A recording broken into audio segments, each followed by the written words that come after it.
Bismillahirrahmanirrahim. Assalamualaikum warahmatullahi wabarakatuh. Halo Sobat UI TV, saya Rohedi Priyosantoso, dosen Prodi Ekonomi Pembangunan, Fakultas Bisnis dan Ekonomika Universitas Islam Indonesia. Oke, kalau kita bicara saat ini, belakangan ini, kita semakin sering mendengar berita bahwa rupiah itu melemah terhadap dolar Amerika Serikat. Misalnya di berita televisi, media sosial, semua membahas bahwa rupiah itu melemah, mulai dari Presiden Prabowo sendiri, bahkan Menteri Keuangan Pak Purbaya juga bingung kenapa rupiah itu sedemikian melemah. Begitu juga Gubernur Bank Indonesia yang tugasnya memang mengendalikan nilai tukar rupiah. Ada juga anggota dewan, para pengamat, pelaku usaha, bahkan mulai banyak mahasiswa dan bahkan ibu rumah tangga menyuarakan bahwa rupiah itu mulai melemah. Nah, saat ini kalau kita lihat di data yang diterbitkan oleh pemerintah atau mungkin kurang lebih pekan kedua Juni ini, nilai rupiah sudah mencapai 18.000 rupiah per 1 US dollar.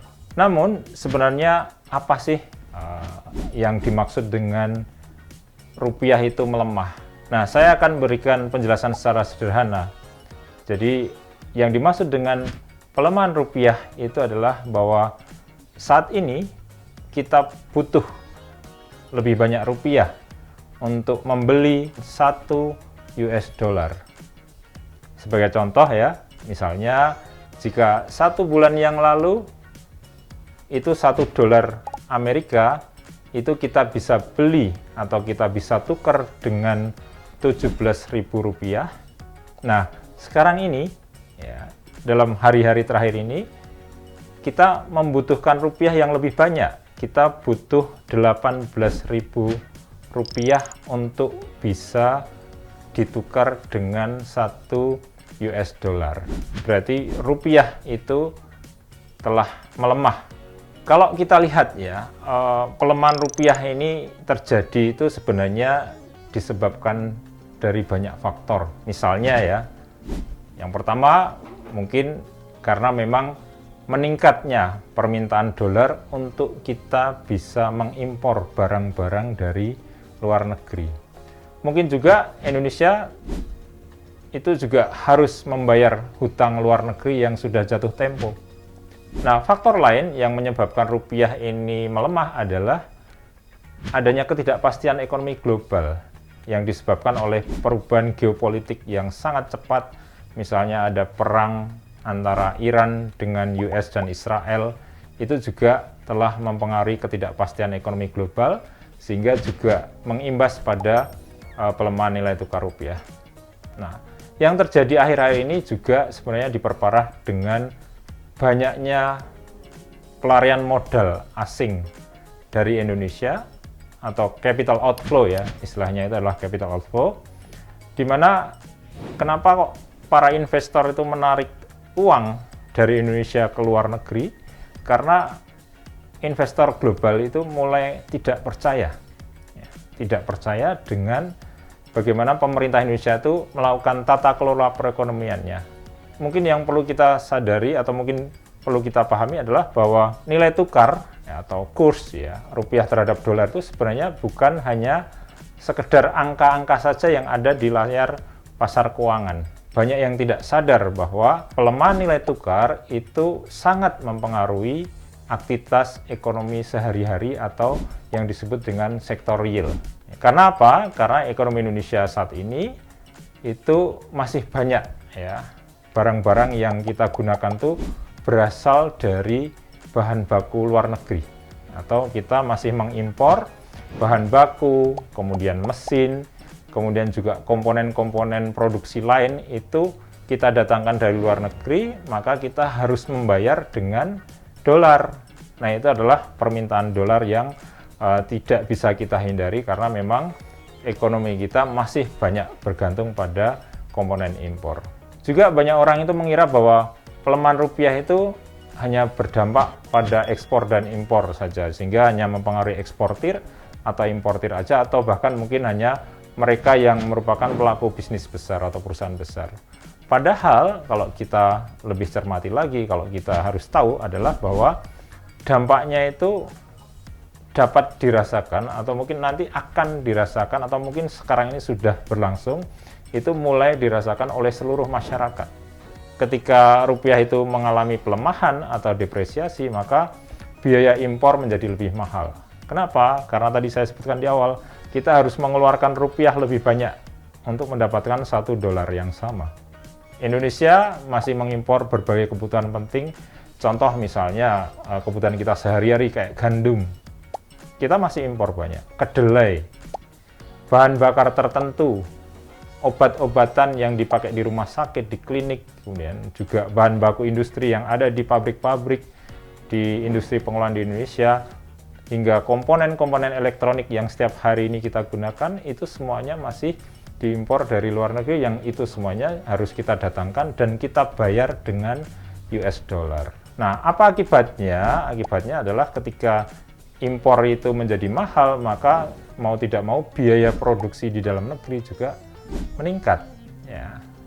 Nah, perusahaan harus mulai melakukan penyesuaian harga jual produknya. Sebagian masyarakat mungkin tidak secara langsung ya mengaitkan kenaikan harga, contoh misalnya mie instan, kemudian roti, atau mungkin tahu, tempe, obat, barang elektronik itu dengan pelemahan rupiah. Padahal ya kalau kita tahu salah satu penyebab berasal dari komponen yang kita impor. Dengan kondisi tersebut, maka sebenarnya pelemahan rupiah itu secara langsung maupun tidak langsung itu telah menyebabkan tekanan inflasi yang lebih tinggi. Apa itu inflasi? Inflasi adalah naiknya harga-harga. Ya, secara terus-menerus pada barang-barang yang umumnya kita konsumsi sehari-hari.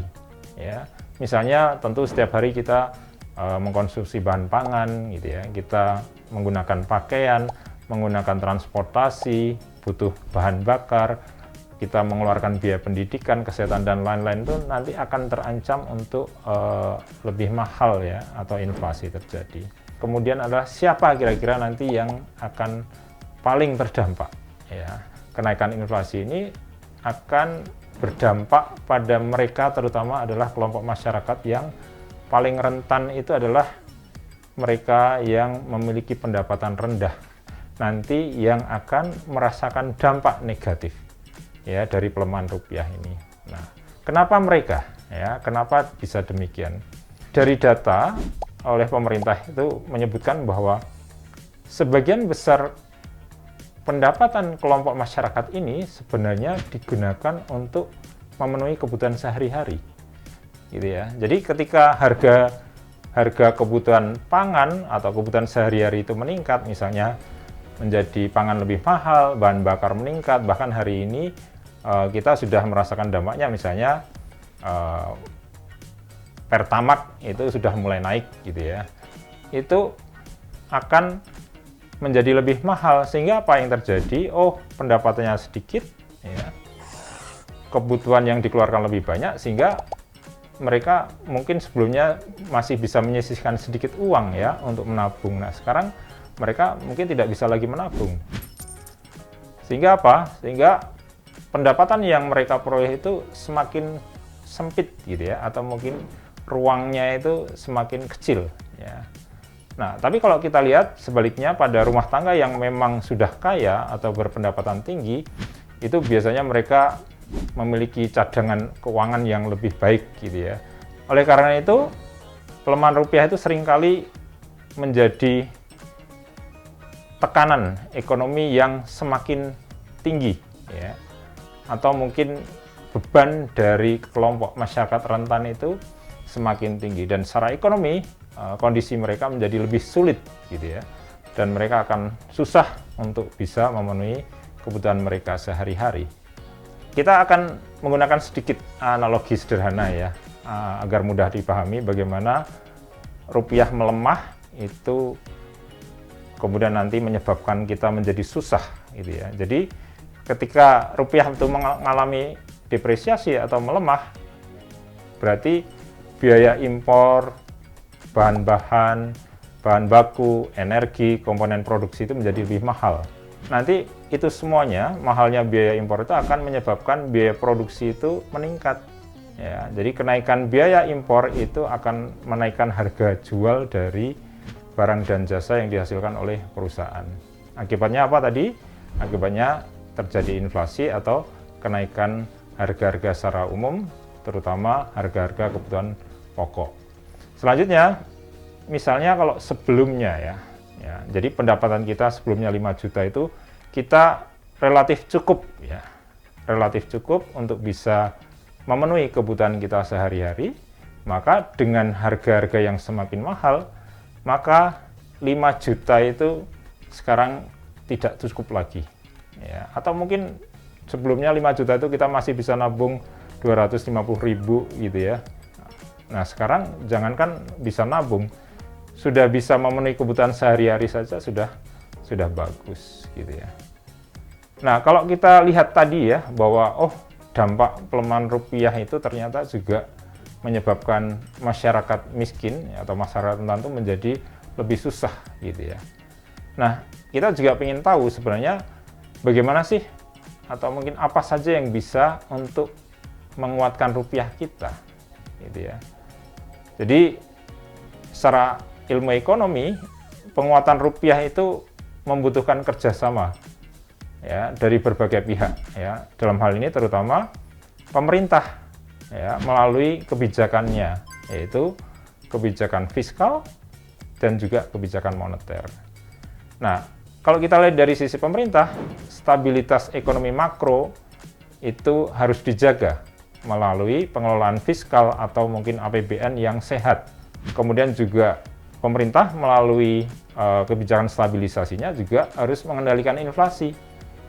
Dan yang lebih penting dari itu adalah pemerintah harus selalu berusaha untuk menciptakan iklim investasi yang kondusif, gitu ya.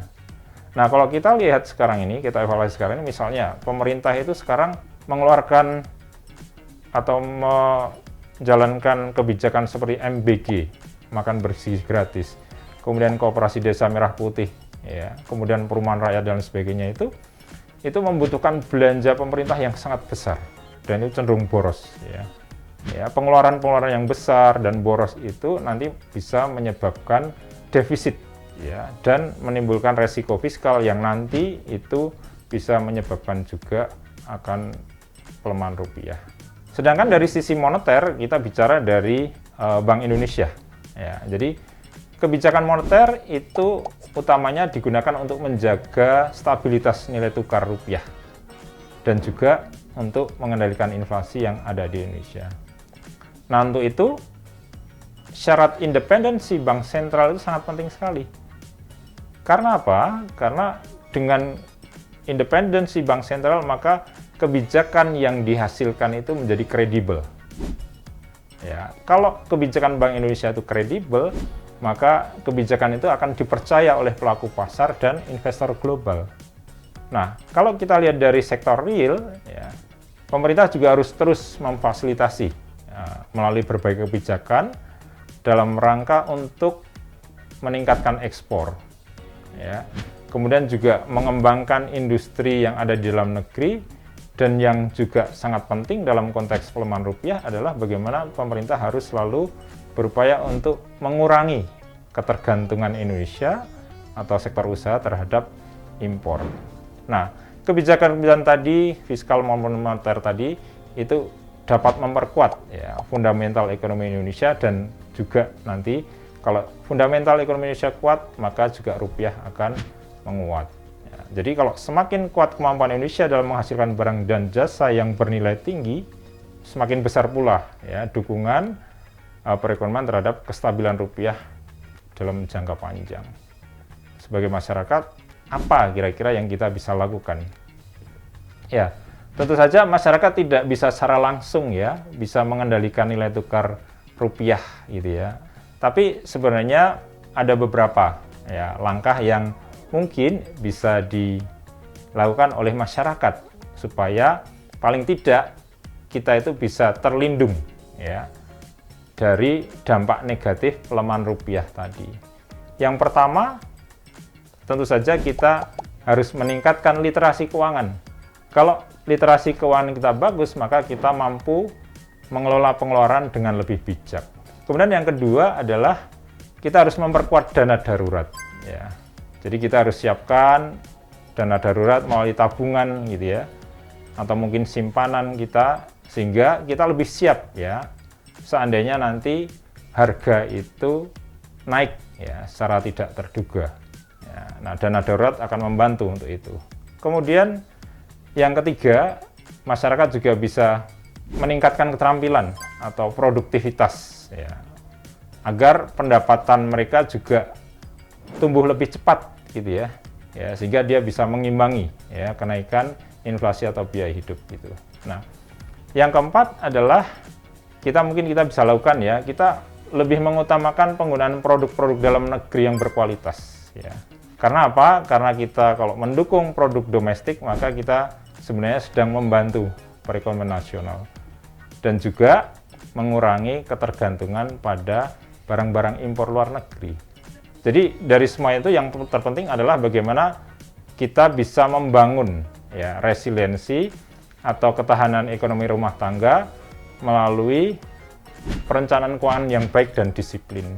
Nah, jadi Sobat UI TV, sekali lagi pelemahan rupiah itu bukan hanya persoalan yang terjadi di pasar keuangan saja, atau itu hanya menjadi urusan para ekonom, tapi dampaknya itu bisa hadir ya, dalam bentuk kebutuhan pokok yang semakin mahal, sehingga biaya hidup semakin mahal, dan juga daya beli masyarakat, terutama masyarakat miskin itu menjadi semakin turun. Karena itu, dengan semakin baik kita memahami kondisi ekonomi kita, maka semakin siap pula kita menghadapi berbagai perubahan yang terjadi. Nah, yang menjadi pertanyaannya adalah sampai kapan kita menganggap bahwa pelemahan rupiah itu bukan urusan kita, sementara kita hadapi sehari-hari harga-harga di sekitar kita itu semakin naik gitu ya, semakin mahal gitu ya. Jadi mari kita sebagai masyarakat, kita harus lebih sadar ya, dan lebih bijak dalam mensikapi ya perkembangan perekonomian Indonesia. Saya Rohedi Priyosantoso, dosen Fakultas Bisnis dan Ekonomika Universitas Islam Indonesia. Sampai jumpa Sobat UI TV. Jangan lupa like, komen, subscribe YouTube channel Universitas Islam Indonesia. Wassalamualaikum warahmatullahi wabarakatuh.